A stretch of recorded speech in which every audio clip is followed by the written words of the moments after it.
Zee 24 तास एक पाऊल पुढे। ऐतिहासिक दर्जा देण्याचा प्रस्ताव असलेल्या ठाणे रेल्वे स्टेशनमध्ये पार्किंगची वाईट अवस्था आहे। गाड्या जास्त आहेत तर जागा मात्र कमी आहे। पार्किंगच्या जागेवर छप्परही नाही, त्यामुळे ठाणेकरांनी गाड्या कुठे पार्क करायचा हा प्रश्न निर्माण झालाय।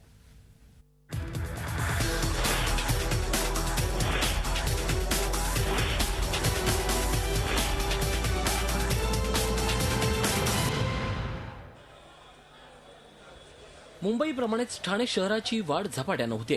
वाढत्या लोकसंख्येबरोबरच शहरातली वाहनंही वाढली आहेत, मात्र या वाहनांच्या पार्किंगची जागा वाढत नाहीये। ठाणे स्टेशन परिसरात पार्किंग करणं म्हणजे तारेवरची कसरत आहे। ठाणे पूर्वेला जवळपास 1,500 दुचाकी आणि 60,000 चारचाकी गाड्या पार्क होऊ शकतात, तर पश्चिमेलाही तितकीच क्षमता आहे।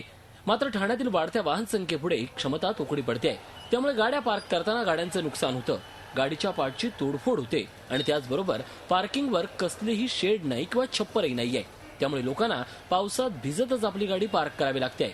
या सर्व कारणानं ठाणेकर नाराज आहेत। रेल्वे प्रशासनाने आणि शासनाने पार्किंगची व्यवस्था करावी। इकडे मुंबईसारखा डबल माला टिबल माला असा असतो ना, तसा एअरपोर्ट सारखा इकडे पार्किंगची व्यवस्था व्हावी, म्हणून आमच्या ठाणेकरांचे समस्या सुटतील। जागा भयंकर अपुरी आहे आणि एवढे मोठे ठाणे शहर असताना सुद्धा पार्किंग इतकी अपुरी आहे की त्यातले 20% पण गाड्या पार्क होत नाही इकडे। प्रवाशांच्या या नाराजीचा त्रास पार्किंग कर्मचाऱ्यांनाही सहन करावा लागतोय।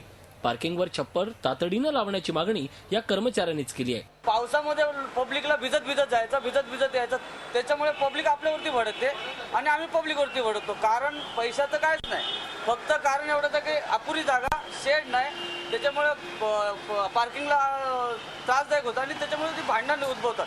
रेल्वे स्थानक आणि परिसरातल्या या अनंत अडचणींचा सामना करत ठाणेकरांना रोज लोकल पकडण्याची कसरत करावी लागते। त्यातच योग्य पार्किंगमध्ये गाडी न लावल्यास आरटीओ कडून होणारा दंड वेगळाच। एकूणच रेल्वे स्थानक आणि परिसरातल्या प्रश्नांवरील उपाययोजनांबाबत लोकप्रतिनिधी पुढाकार कधी घेणार हाच ठाणेकरांचा सवाल आहे। Kapil Raut, Zee media, Thane. Zee 24 तास एक पाऊल पुढे।